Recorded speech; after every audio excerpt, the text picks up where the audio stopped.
প্রচণ্ড বেগে যাচ্ছে। হ্যালো।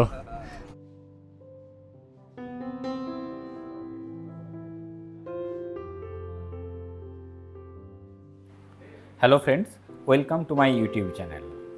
আমি আপনাদেরকে স্বাগত জানাচ্ছি আমার চ্যানেলে একটি নতুন ব্লগ দেখার জন্য। আজকের ব্লগ ইন্টারেস্টিং এবং অ্যাডভেঞ্চারাস, বিশেষ করে তাদের জন্য যারা গোমুখ তপোবন ট্রেকের প্ল্যান করছেন। সম্পূর্ণ ভিডিওটা দেখবেন, আশা করি উপকৃত হবেন। আর ভিডিও ভালো লাগলে লাইক করবেন, কিছু জানানোর থাকলে বা জানার থাকলে কমেন্টে জানাবেন। আর আমার চ্যানেলে প্রথম হলে অবশ্যই চ্যানেলটি সাবস্ক্রাইব করে পাশে থাকা বেল আইকনটি প্রেস করে রাখবেন, যাতে করে আমার ভিডিওর নোটিফিকেশন পৌঁছে যায় আপনার কাছে। আর ইন ফিউচার আমি আর আপনি কানেক্ট থাকতে পারি সোশ্যাল মিডিয়ার মাধ্যমে। হর হর গঙ্গে, জয় মা গঙ্গের। গোমুখ তপোবনের অ্যাকচুয়াল ট্রেকিং শুরু হয় গঙ্গোত্রী থেকে। আমরা গতকাল রাতেই গঙ্গোত্রীতে চলে এসেছিলাম। হরিদ্বার থেকে গঙ্গোত্রী প্রায় 290 কিলোমিটার পাহাড়ি রাস্তা। তারপর রাস্তায় ধস নামার জন্য আমরা প্রায় ঘন্টা 4-5 আটকে ছিলাম।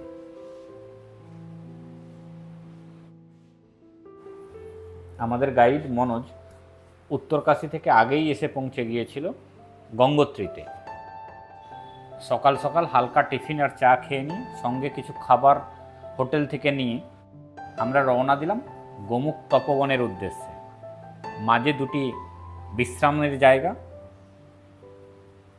গঙ্গোত্রী থেকে 10 কিলোমিটার দূরে চিরবাসা, আর চিরবাসা থেকে 5 কিলোমিটার দূরে ভোজবাসা। আজ আমরা ভোজবাসাতেই রেস্ট নেব।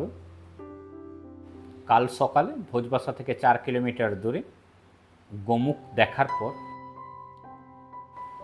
গোমুখ থেকে 5 কিলোমিটার ট্রেকিং করে আমরা তপোবনে যাব।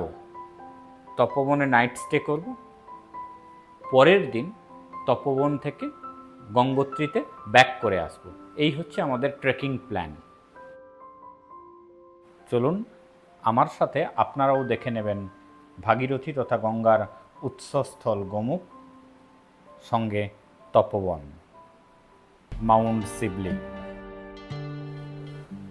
গঙ্গোত্রী থেকে ট্রেকিংয়ের শুরুতেই বেশ খাড়া চড়াই।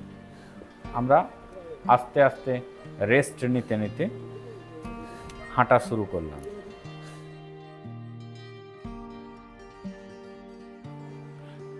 রাস্তার দুই দিকে পাইন গাছ, মাঝখানে আমরা হেঁটে চলেছি সরু রাস্তা ধরে। গোমুখ তপোবন কেউ চাইলে ঘোড়া বা খচ্চরেও যেতে পারে। এইখান থেকে ঘোড়া বা খচ্চর পাওয়া যায়, তবে ঘোড়া খচ্চর কেবলমাত্র ভোজবাসা পর্যন্তই যায়। তারপর আপনাকে ট্রেকিং করে গোমুখ এবং তপোবন যেতে হবে। ঘোড়া খচ্চর মালিকদের সাথে কথা বলে দেখলাম, ভোজবাসা পর্যন্ত যেতে হলে 1,500 থেকে 2,000 টাকা লাগতে পারে পার হেড। ওই যে দূরে ভাগীরথীতে অনেকেই স্নান করছে, ওখানেই আছে গঙ্গোত্রী মন্দির।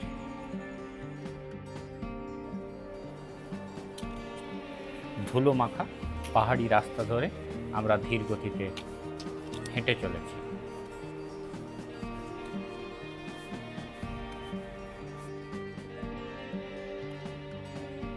রাস্তার দুই দিকে রং বেরঙের গাছেদের মেলা।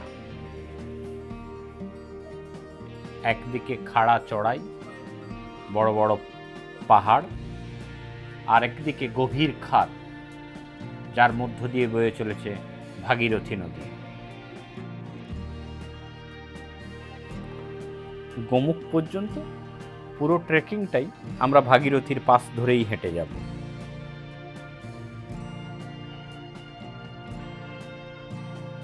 গঙ্গোত্রী থেকে প্রায় 2 কিলোমিটার মতো আমরা হেঁটে চলে এসেছি। Welcome to Gangotri national park. Gangotri national পার্কে ঢোকার যে পারমিশন উত্তরকাশী এবং গঙ্গোত্রীর যে ফরেস্ট অফিস আছে সেখান থেকে পাওয়া যায়। এছাড়া অনলাইনেও পাওয়া যায়। আমাদের গাইড মনোজ ওই পারমিট বানিয়ে দিয়েছে আমাদের জন্য। সেই পারমিট এখানে চেক করা হয়েছে, সঙ্গে চেক করা হয়েছে আমরা প্লাস্টিকের জিনিস কি ক্যারি করছি, তার জন্য কশন মানি জমা রাখা হয়েছে 200 টাকা। সেই সমস্ত প্লাস্টিকের জিনিস এখানে এসে জমা করলে তবে সেই টাকা ফেরত দেওয়া হবে।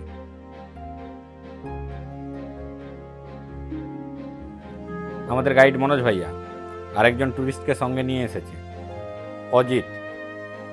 অজিতের বাড়ি হচ্ছে হরিদ্বারে। আর আপনাদের জানিয়ে রাখি, গোমুখ তপবন ট্রেক আপনারা গাইড ছাড়া কিন্তু করতে পারবেন। পোর্টার নিতেও পারেন, নাও পারেন। আমরা যেমন পোর্টার নিয়ে নিই, নিজেদের জিনিসপত্র নিজেই ক্যারি করেছি, কিন্তু গাইড আপনাদেরকে অবশ্যই নিতে হবে। গাইড চার্জ পার ডে 1200 থেকে 1500। আমাদের গাইডের নাম এবং নাম্বার আমি আমার ডেসক্রিপশন বক্সে দিয়ে দেবো, আপনারা চাইলে ওনার সাথে যোগাযোগ করতে পারেন। ভোজবাসা পর্যন্ত ধরনের বেশ কয়েকটি পাহাড়ি ঝোড়া বা ঝর্ণা আমাদের পার হতে হবে। তার প্রথমটি আমরা পার হচ্ছি এখন।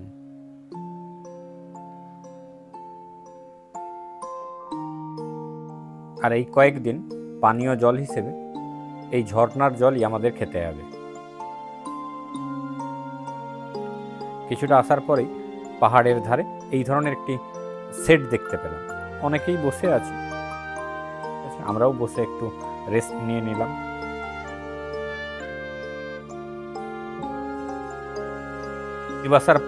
চিরবাসার পথে যে দ্বিতীয় সেতু আছে গাছের ডাল দিয়ে তৈরি, সেই সেতু আমি পার হচ্ছি। এর নিচ দিয়ে একটি ঝর্ণা বয়ে ভাগীরথীর সাথে মিশেছে।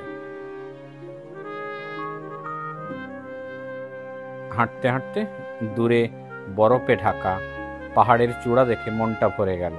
ভাগীরথী পিকস 2। কোথাও কোথাও রাস্তা একদিকে খাড়া ঢাল আর সংকীর্ণ রাস্তা, দুজন পাশাপাশি হাঁটা যাবে না। যতই সামনের দিকে এগোচ্ছি ততই একাধিক বরফে ঢাকা পাহাড়ের চূড়া দেখতে পাচ্ছি। খাদের দিকের রেলিং দেখে মনে হচ্ছে একসময় এই দিকটা ঘেরা ছিল, কিন্তু আস্তে আস্তে সেগুলো নষ্ট হয়েছে, এখন উন্মুক্ত অবস্থায় আছে। এই যে গাছগুলি দেখতে পাচ্ছেন, এগুলি ভোজপত্রের গাছ। এই গাছের ছালের উপরেই, এই গাছের কাঠি দিয়েই লেখা হয়েছিল রামায়ণ মহাভারত।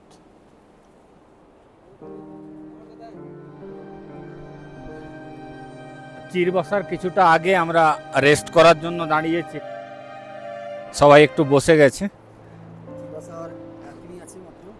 চিরবাসা আর 1 কিলোমিটার, তারপর থেকে আবার ওখানে খাওয়া দাওয়া করার পরে আমরা আবার এগিয়ে যাব ভোজবাসার দিকে।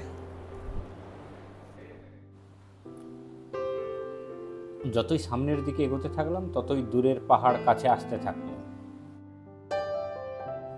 সামনেই একদম পরিষ্কারভাবে বোঝা যাচ্ছে ভাগীরথী পিক 2।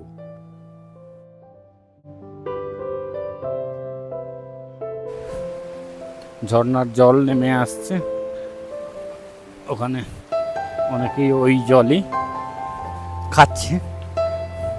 আর পুরো রাস্তা জুড়ে আমাদের ঝর্ণার জলই খেতে হবে। এই হচ্ছে ব্রিজ।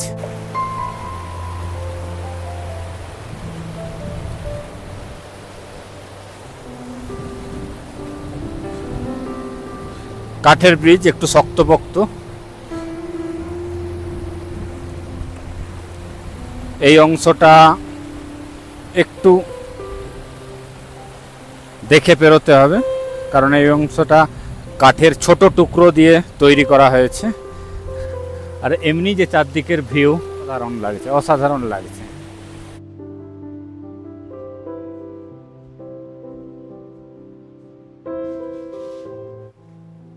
আমরা চলে এসেছি চিরবাসাতে। আজকে আমাদের ফার্স্ট রেস্টিং প্লেস চিরবাসা। চারিদিকে চির গাছের জঙ্গলে ঘেরা,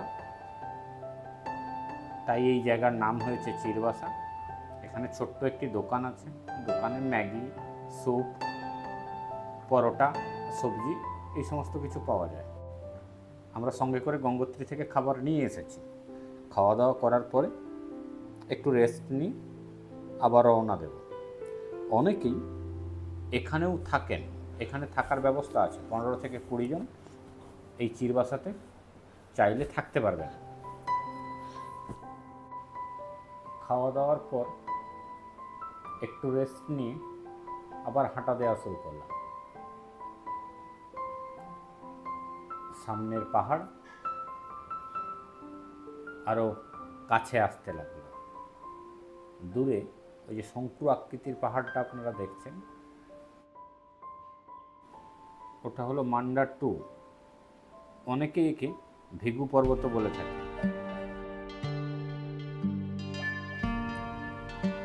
আর আমার সোজা, একদম সোজা যে পাহাড়গুলো দেখছেন ভাগীরথী সিস্টার্স, ওর পায়ের নিচেই আছে ভোজবাসা, আমাদের আজকের ডেস্টিনেশন।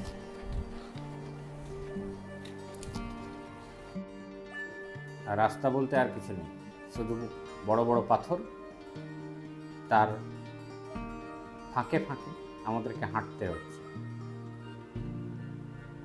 গাছের সংখ্যা কমে আসছে, অল্প স্বল্প শ্বাস নিতে কষ্ট হচ্ছে।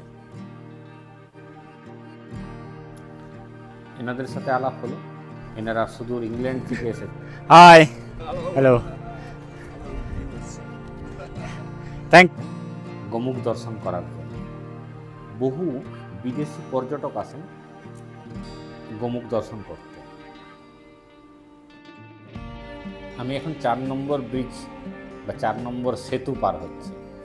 পাহাড়ের গা থেকে যে ঝর্ণা নেমে এসেছে, সেই ঝর্ণার উপরে এই সেতু তৈরি করা হয়েছে ভোজ্যপত্র গাছের ডাল দিয়ে। এটি পারাপারের সময় অবশ্যই আপনারা কেয়ারফুল থাকবেন। মোটামুটি ভোজবাসার কাছাকাছি চলে এসেছে, তাই নিজেদের একটু ফটো সেশন চলছে। হাঁটতে হাঁটতে দেখা মিলল ভল্লুকের, কিন্তু সেটা ছিল ভাগীরথীর ওই পারে। যতদূর সম্ভব জুম করে আপনাদেরকে দেখাচ্ছি, দেখুন ওই যে দূরে।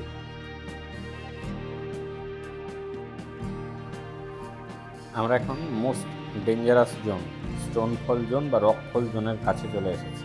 এই অংশটা আমাদের একটু স্পিডে পেরিয়ে যেতে হবে, কারণ উপর থেকে ক্রমশই পাথর নিচে পড়ছে গড়িয়ে পড়ছে, যে কোনো মুহূর্তে বিপদ হতে পারে। তাই যতদূর সম্ভব আমাদের গাইড বলল এই জায়গাটা স্পিডে হেঁটে পেরিয়ে যেতে।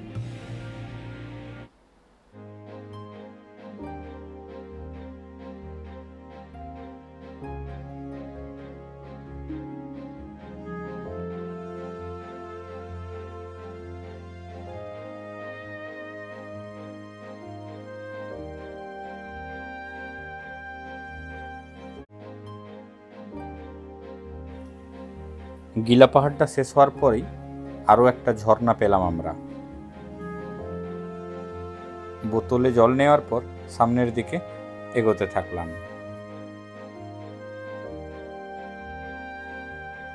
ওই যে দূরে রং বেরঙের টেন্ট, ওইখানেই আমরা আজ রাত্রি যাপন করব। এই ক্যাম্প সাইটের নামই হলো ভোজবাসা।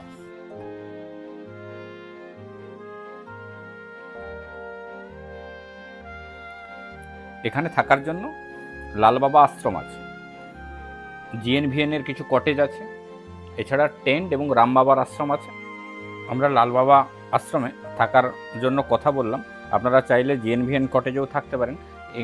জিএনভিএন কটেজও কিন্তু এখানে স্পট বুকিং হয়, আসার পরে যদি খালি থাকে আপনারা থাকতে পারবেন। আকাশ পুরো মেঘে ঢেকে গেল, সামনে যে পিকগুলো দেখা যাচ্ছিল সেগুলো আর দেখা যাচ্ছে না।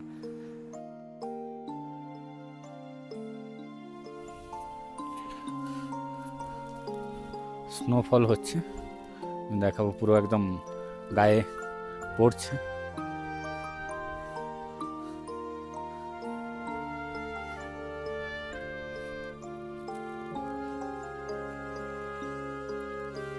পাহাড়ের স্নোফল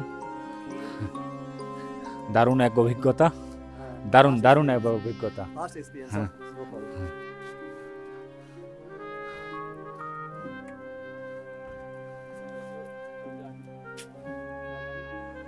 এই ওয়েদারে বাইরে বেশিক্ষণ না ওয়েট করে আমরা আশ্রমের ভেতরে চলে এলাম।